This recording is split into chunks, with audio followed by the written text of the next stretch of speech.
Hello, we are going to try the Prunier Plumscreen today for the very first time. I'm super excited.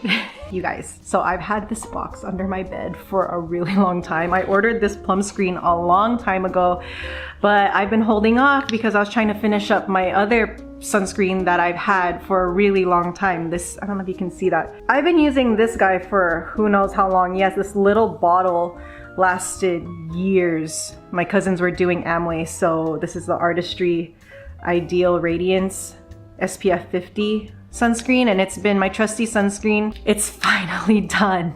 So I'm gonna use the Prunier. So you guys already know Prunier is a brand that is super significant to me because it was one of the first products that I purchased that was birthed out of this need to really start to take care of myself and to do things for me and buy high quality, luxurious products to like nourish myself, mind, body, soul, spirit. That's what my whole channel is about, is healing from chronic illness. So if you're new here, welcome. We're gonna continue down the line of this Prunier family of products today. Okay, so according to the website, Prunier Plumscreen is a broad spectrum SPF 31, and they describe it as our 7-time award-winning plum screen combines broad spectrum UVA, UVB, HEV sun protection with the skincare benefits of Prunier's cult favorite plum beauty oil. This guy right here. Antioxidant-rich plum superfruit complex shelters skin and protects collagen from pollution while defending against environmental stressors. Sounds good to me. All right, so I've already prepped my face, took a shower. First layer is always the Prunier plum oil. If you have not tried this bad boy yet, been using it for years, do it. Use my discount code LeanneValle. Get yourself 10% off of that. And then I layered it on with my new favorite, one of my new favorite skin products from Wild Haven Skin. This is Beef Tallow Blue Tansy Tallow Whip, which I've done a video on this one too. It is awesome. So I have all that on my face, and my last step is the sunscreen. So we're gonna go ahead and open this bad boy. Finally, been sitting under my bed. Look at that, it's all crushed. My kids did it, I don't know. All right. So there you go, beautiful package. As usual, cute. Oh, we got some freebies in here. What is this? Plum body. Okay, I'm gonna have to try that. Oh, there's two.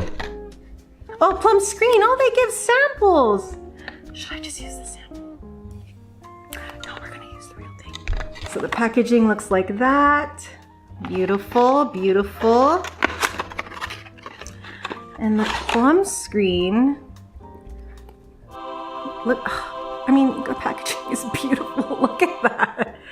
So chic, right? Not surprised. Open this up. Oh, here comes my daughter. You might hear her iPad. She's hopping around. She's doing a good job keeping herself entertained. I don't smell any. You know what? I've been kind of sick. I'll talk about this later, but I've been kind of sick, so I don't really have a sense of smell or taste right now. So, from what I can tell, it's definitely not an overpowering smell. I can't smell sunscreen. Okay, let's see. Look at that. My camera's blurry. Okay. Oh, okay, so it's like, you don't need much. You don't need much. It's thick, but not suffocating thick. It's like nourishing. I'm surprised. Luxurious. Of course. You know what? It kind of feels like a sister to my Wild Haven Skin, like the texture. It's definitely thicker than what I'm used to. That's Artistry sunscreen. Oh, but it feels so nice. I would say, so I'm an oily, you guys know, if you saw my other videos, I'm an oily girl. I think I'm putting too much. Okay. I'm an oily girl, but it doesn't feel too thick. But I can tell, like, if you have naturally dry skin, this is gonna be really good for you. I feel like I put on a thicker moisturizer, almost, but it's sunscreen. I think that's all I'll put, actually. I'm gonna put some on my neck. But I mean, like, look at that. It's gorgeous. You put some on my neck. Yeah, I don't like to use a lot of product, especially like if the consistency is a little on the thicker side. It's not crazy thick, but it's on the thicker side compared to other sunscreens I've used. No, it's solid. It doesn't feel sticky. It just feels like a thicker moisturizer. It's a sunscreen. Oh, hello. I can't detect a marzipan smell like I can with the oil, but like I said, I don't really have a sense of smell right now, so there might be. I don't know. So again, use my discount code LeanneVale. Get 10% off. Le Prunier. Do it. Mommy, I like you. Thank you. All right, so I'm gonna finish up my routine with my little gua sha routine that I've started implementing. Gua sha. And it's been really great. I don't do a long routine because I simply don't have the time. I got kids to take care of, I got a house to maintain, so my routines are fast.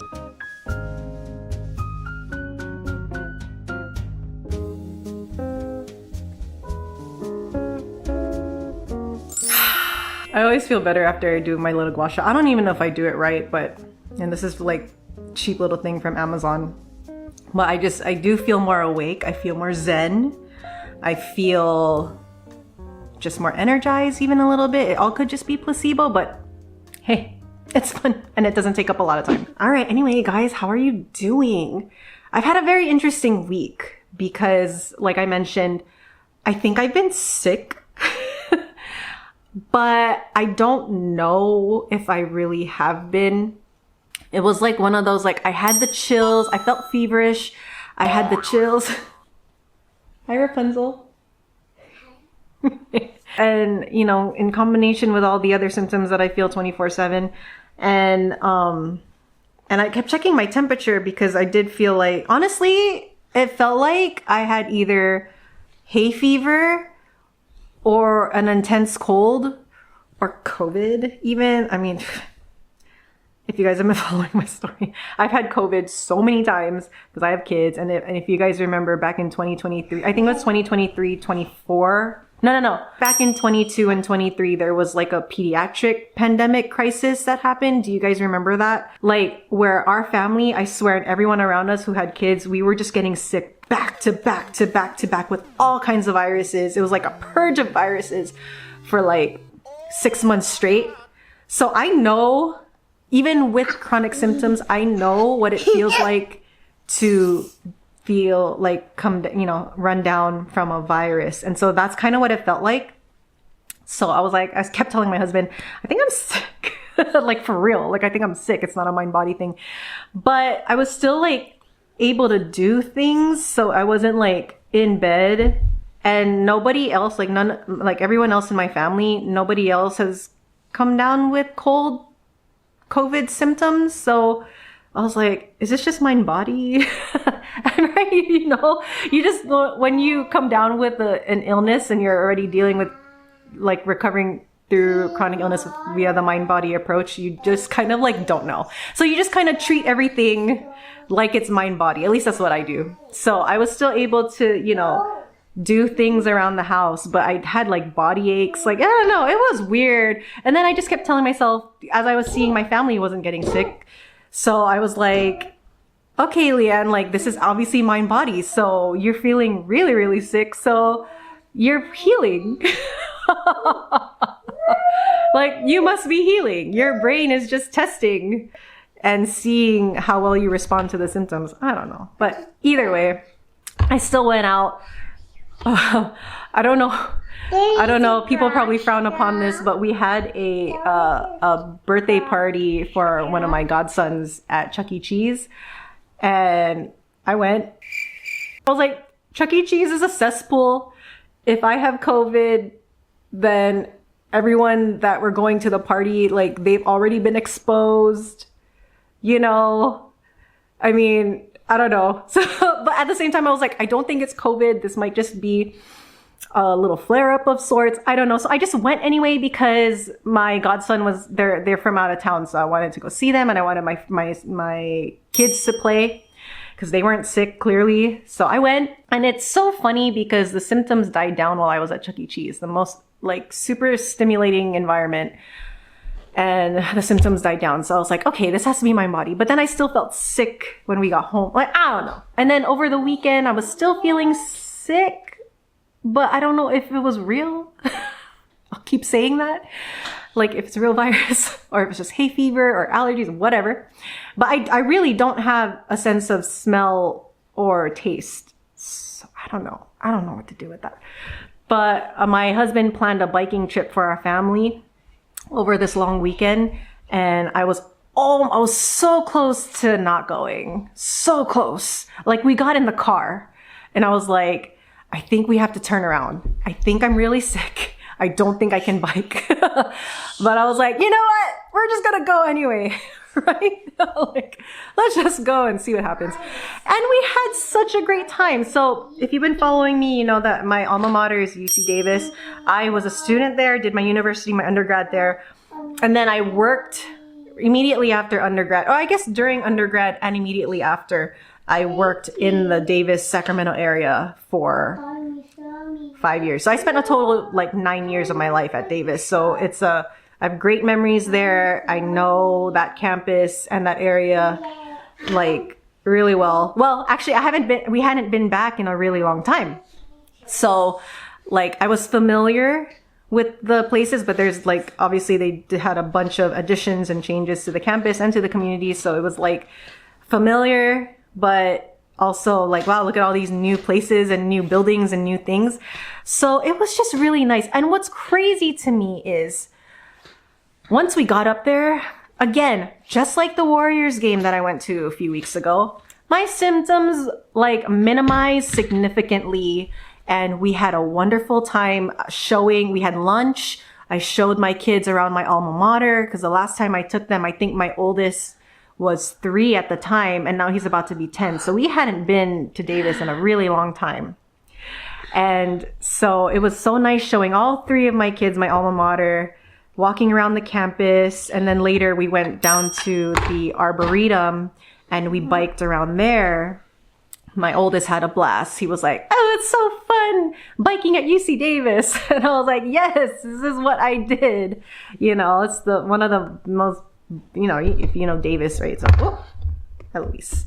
It's a biking city. It's a biking campus. It's a biking university. So it was so nice to share that with my family and just being outside. Daddy, go.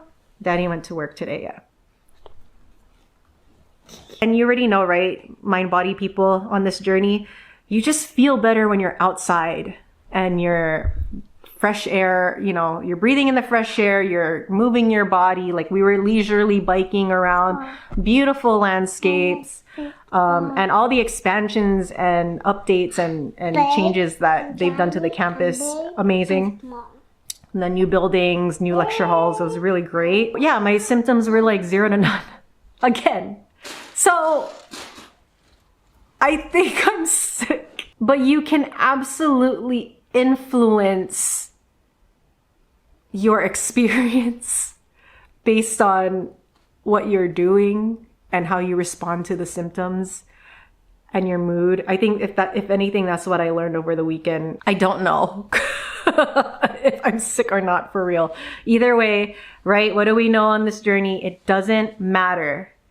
You treat everything the same. All the symptoms, all the sensations, you treat it all the same.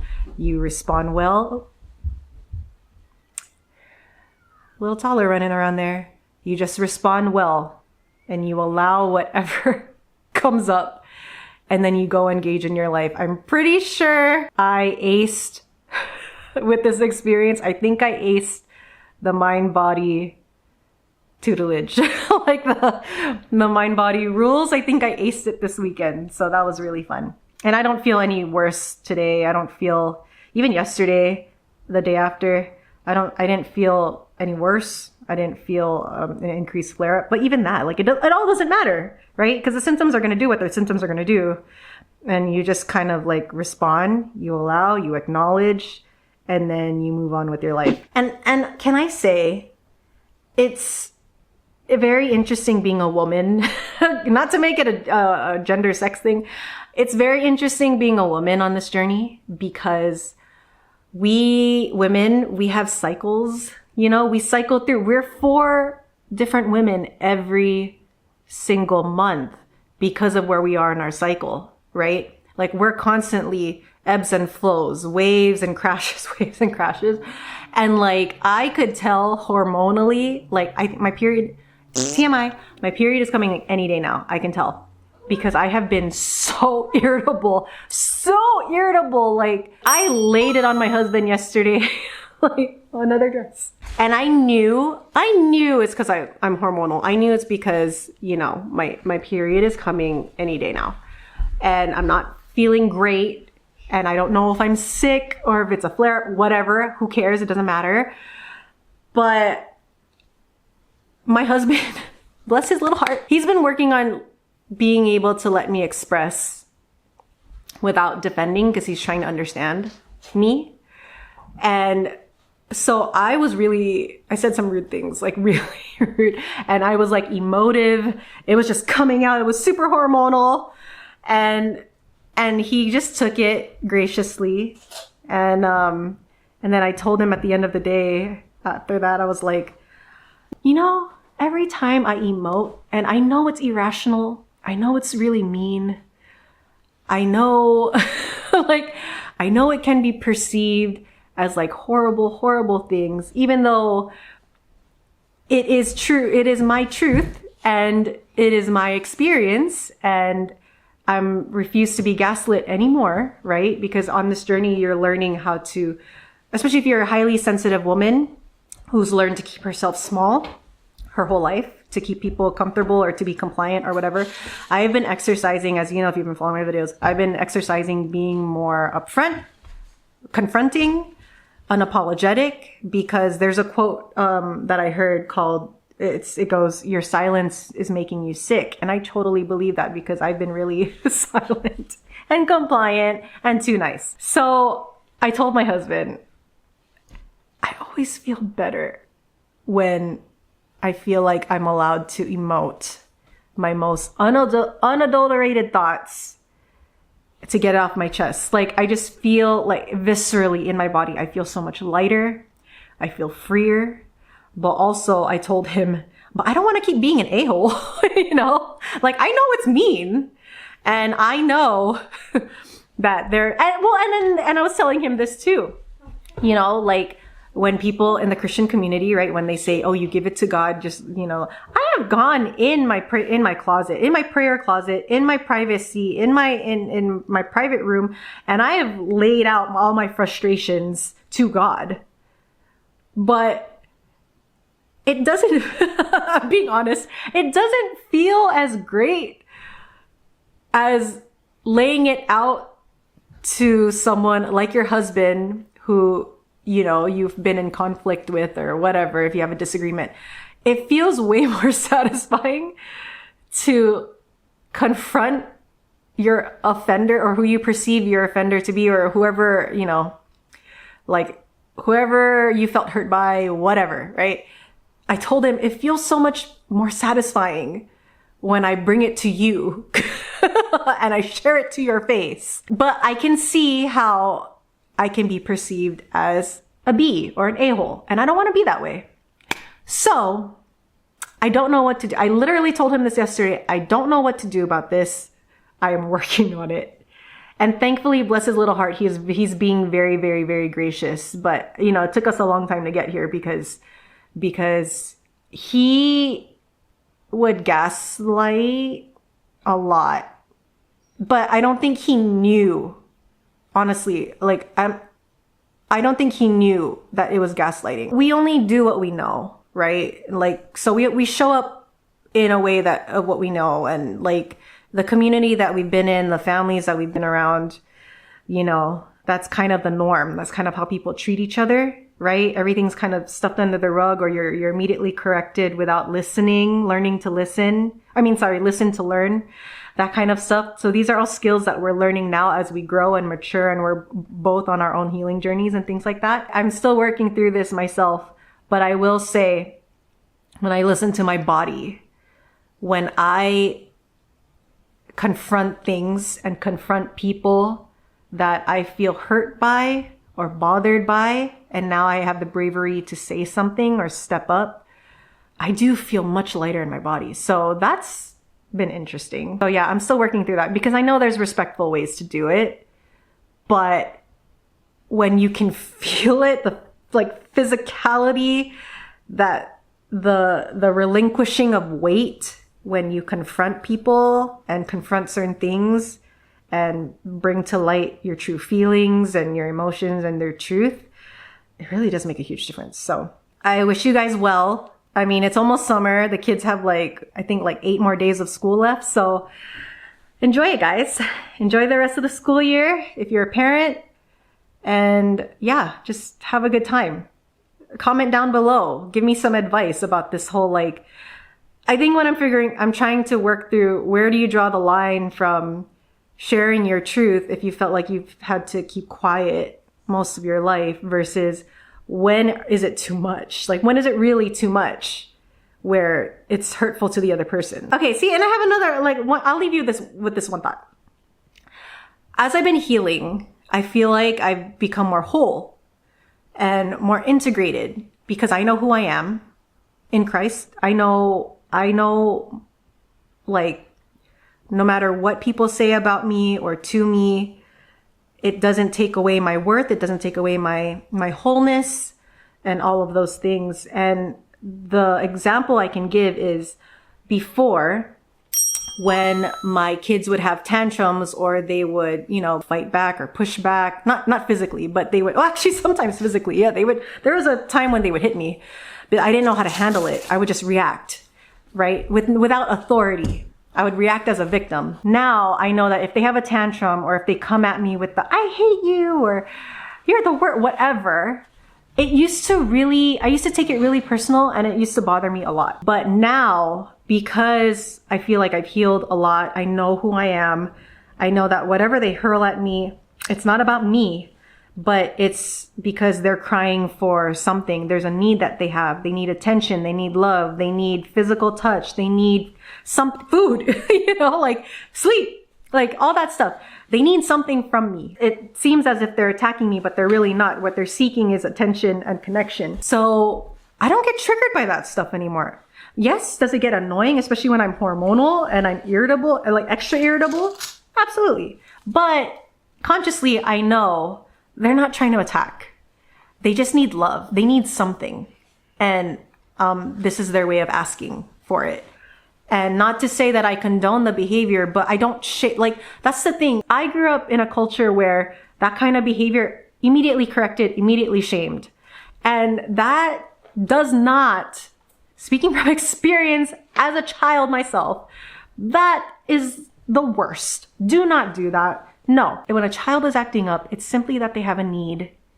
And you, as their parent, you are responsible for that. You need to co-regulate. They want to co-regulate with you because they don't know how to regulate themselves. So they're looking to you in your wholeness, in your healed state, in your calm, relaxed, the energy is they're looking for is come to me. I see you. I hear you. I feel your pain. I totally understand. I get it.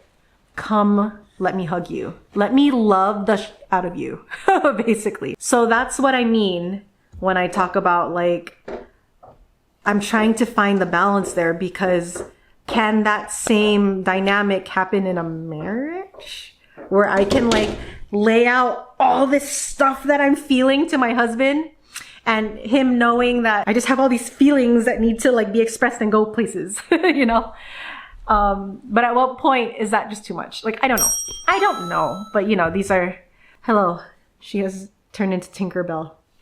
So that's the stuff I'm trying to figure out. Let me know your guys' thoughts. Let me know if you think I'm crazy. Totally get it. I am still figuring that out too. Mommy, I got the dress. You got a dress. Yes. Mommy, I got Tinkerbell. You got Tinkerbell. All right, you guys. Tinkerbell, we're signing off. She's going to go for a flight. Her scooter. Say bye, guys. Bye, guys.